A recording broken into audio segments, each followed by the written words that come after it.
YouTube Nation, this is Ron with RTR Gearheads. Coming on, we figured we'd go ahead and give you guys an update on the Trans Am. It's been a little bit, except for little videos here and there. The update today is just an overview of what's going on with it. We still have a lot of work to do, but I'll cover that here in a minute. Hopefully, we'll be getting done shortly. I do have to have Tommy come over and actually work the front panels, the fenders and the hood, and I still have to work on the nose.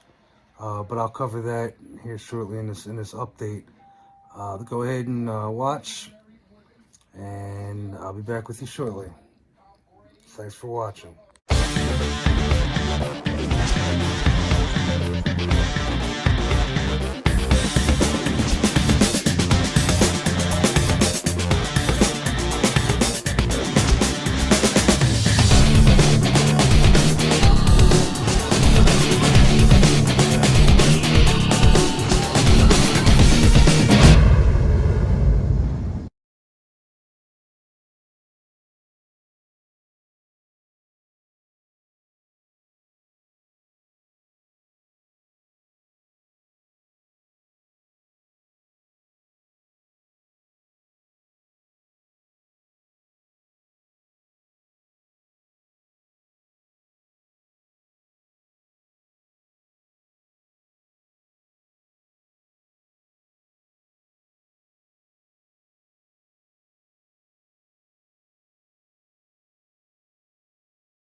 Here we go, YouTube Nation.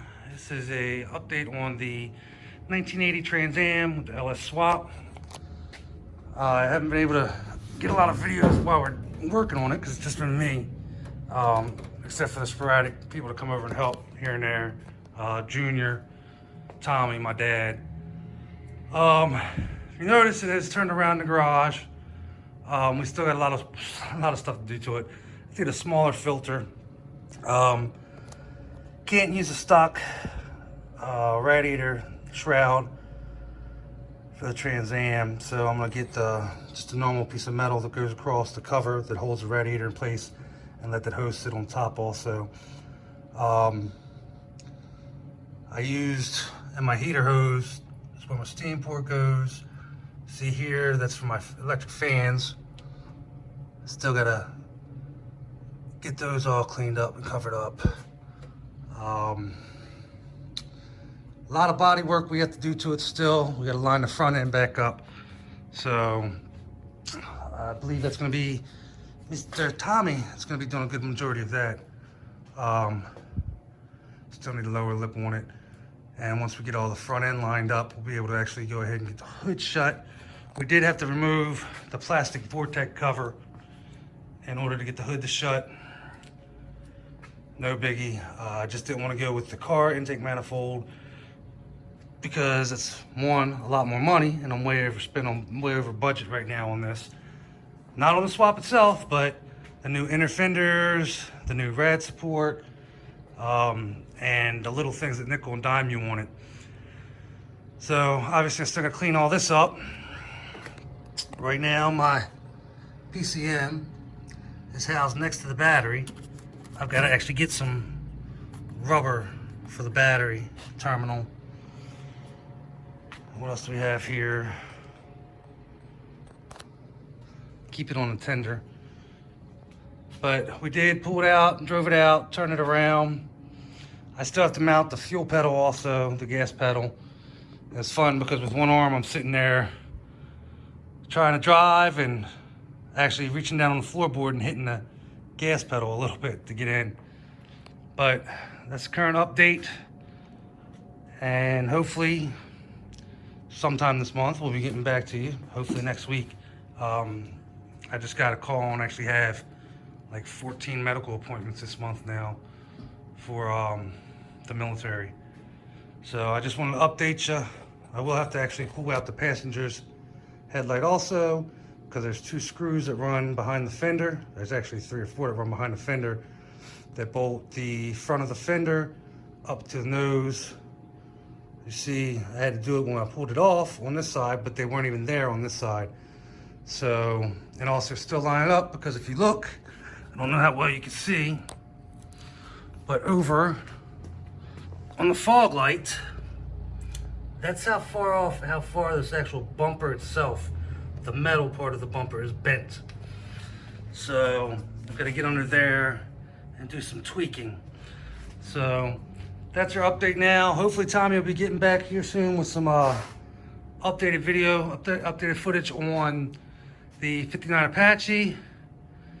And I said, try to keep you guys updated as we go along with this. Again, a lot of times it's after the fact, because it's just me the majority of the time here working. Everybody else, like I said, Junior and Tommy and my dad come when they have time. All 3 have busy lives, so still got to figure out where I'm going to mount the fuse box, because it doesn't fit under the hood too well if I use the stock bracket for it, the big bracket that it sits in a normal truck. I'm still trying to figure that one out too as we go along. But again, that's it for now. Go ahead and let us know what you guys think of the updates.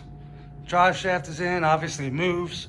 We ended up getting 4.5 inches taken out of the drive shaft, and it's in there good. Still have to do some adjustment on the transmission shift linkage, because I still do have the B&M shifter in there, and right now it's just tweaking to get the perfection of where it's shifting exactly where it's supposed to by the stick. So, all right, thanks for watching. Well, there you have it, YouTube Nation. That was an update on the Trans Am.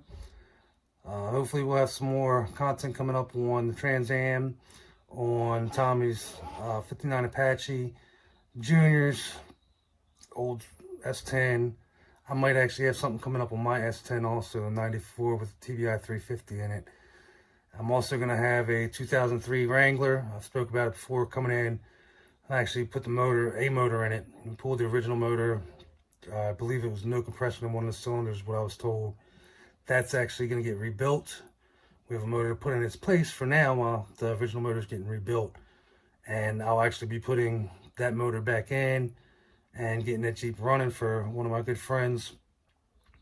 And Junior might actually have something coming up on a Civic shortly, depending on what he wants to concentrate on for a while. He does have a really nice Civic. It's always under the cover. You see it in the videos in the garage. He's contemplating on just getting the head on it and getting the head back on it and getting the car up and running.